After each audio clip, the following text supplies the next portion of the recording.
소비에트 연방은 국가당은 결코 오류를 범해서는 안 된다고 주장합니다. 당이 내린 결정에 문제가 있는 게 아니라 그것을 실행하는 사람에게 문제가 있다고 공산당 관료들은 생각합니다. 연방은 체르노빌 사태의 책임을 당시 안전실험을 한 연구원들에게 묻습니다. 레가조프와 코목의 입장은 다릅니다. 이론적으로 노심이 폭발할 이유가 없습니다. 그들은 그 이유를 밝혀야 합니다.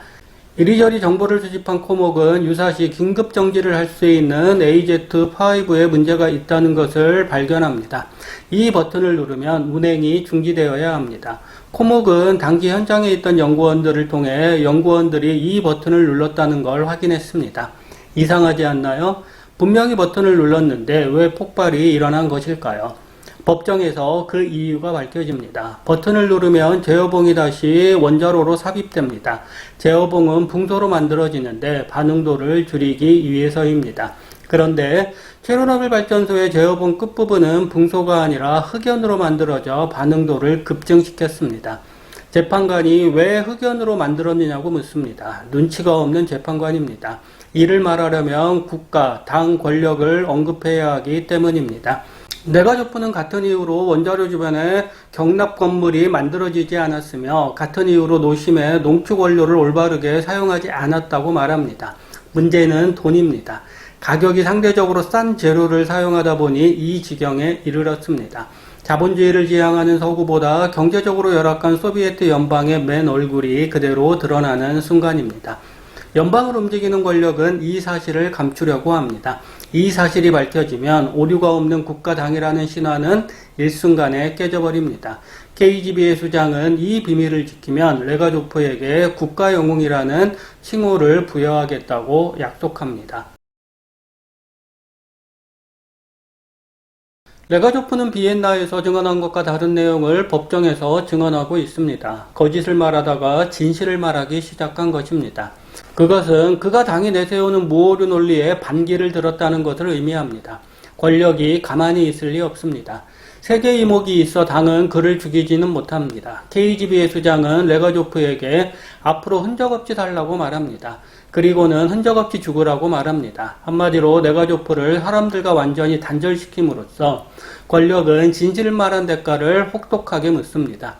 드라마가 시작하는 부분에서 레가조프는 감시자의 눈을 뚫고 테이프를 바깥에 숨깁니다. 체르노빌 사태가 벌어진 지 2년 후입니다. 그 기간 내내 그를 감시하는 눈이 따라다녔다는 얘기입니다.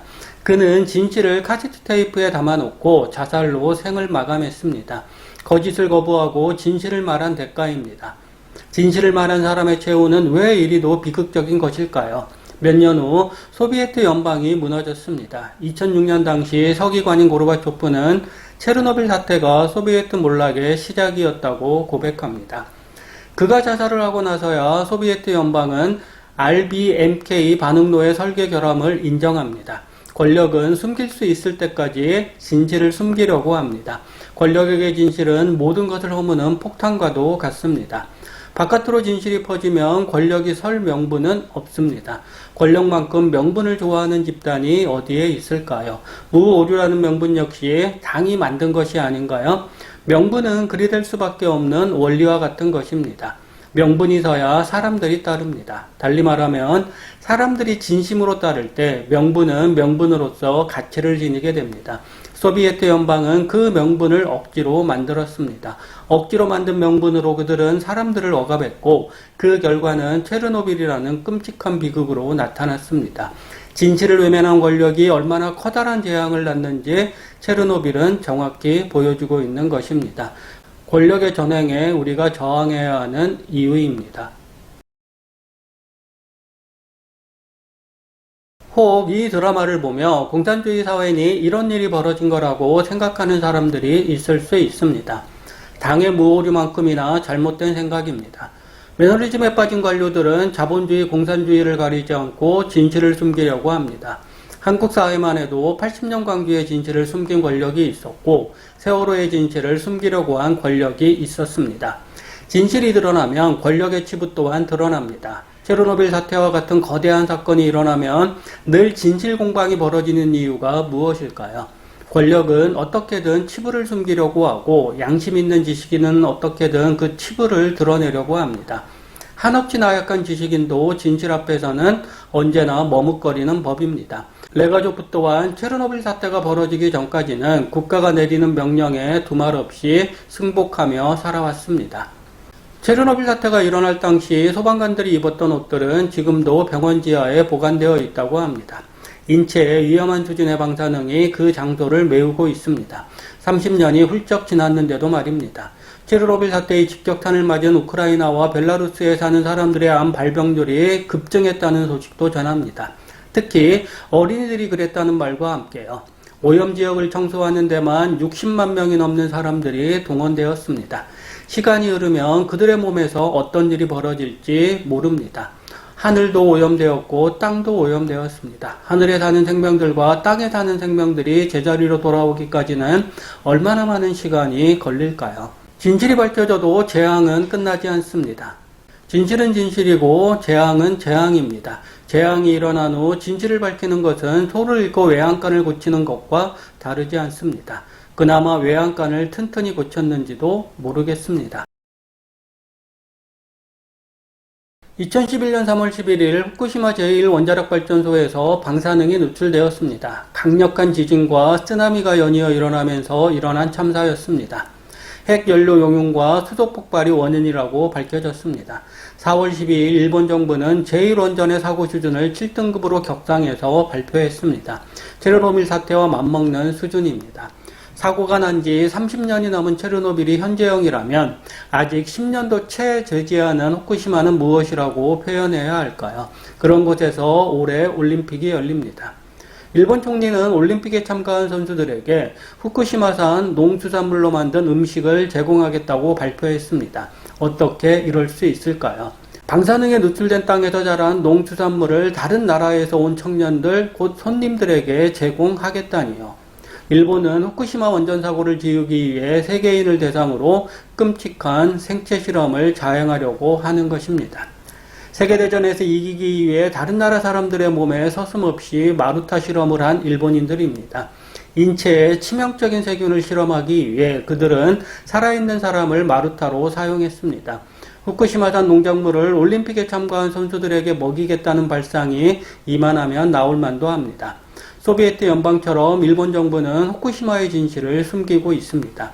그들은 문제가 종결되었다고 말하지만 전문가들은 절대로 안심할 수 없는 수준이라고 말하고 있습니다. 권력은 진실을 가리고 지식인은 진실을 찾으려고 하는 현상이 21세기 일본이라는 나라에서 다시금 반복되고 있는 것입니다. 일본과 바다를 사이에 두고 근접해 있는 한반도는 사실 후쿠시마 원전 사고로부터 안전하지 않습니다. 당장 얼마 전에 일본 정부는 방사선 기준치를 초과한 오염수를 바다에 방류하겠다고 발표했습니다. 숀버니 그린피스 수석 원자력 전문가는 오염수에 대해 아베 내각이 침묵하는 것은 용납할 수 없는 처사라고 말하면서 꾸준히 방사성 오염수의 태평양 방류를 막아야 한다고 주장합니다. 만약 오염수가 방류되면 해류를 타고 1년 만에 동해에 유입된다고 합니다.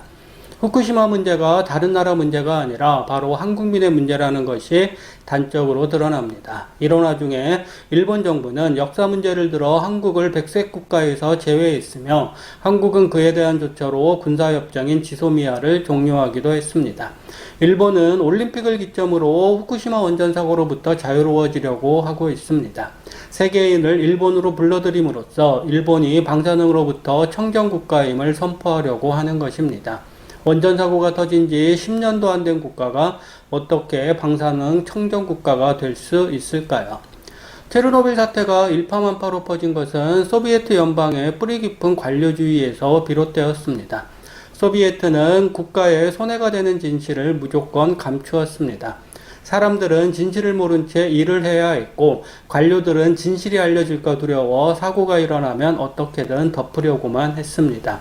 과거 군국주의를 부활시키려는 일본 정부 또한 소비에트 연방의 전철을 그대로 밟고 있습니다. 그들은 원자력 전문가들의 말을 듣지 않고 자기들이 생각하는 바에 따라 움직이려고 합니다. 소비에트 연방이 무오류를 주장하는 당을 중심으로 사회를 감시했다면 일본은 일본회의라는 단체를 중심으로 일본인들을 하나로 묶는 작업을 시행하고 있습니다. 거짓을 진실로 만들어 국민을 세뇌하는 작업이 공개적으로 벌어지고 있는 것입니다. 한국과 관련하여 연이어 터지는 사건들은 향후 일본이 지향하는 바가 무엇인지를 새삼 보여준다고 하겠습니다. 해마다 늘어나는 오염수를 관리할 방법이 없어 일본은 태평양 방류를 계획하고 있습니다.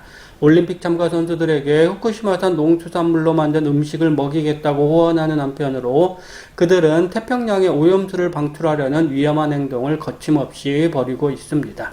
오염수 문제는 후쿠시마 원전 사고가 현재형이라는 것을 분명히 알려줍니다. 체르노빌 사고 현장에 투입된 소방관들이 30년 전에 입은 옷에서 아직도 치명적인 방사능이 검출되고 있다지 않나요? 체르노빌 사태를 교훈 삼아 우리는 후쿠시마 원전 사고를 다시금 들여다봐야 합니다. 원전 사고의 후유증은 당대에 끝나는 게 아니라 여러 세대를 겹쳐서 서서히 나타납니다.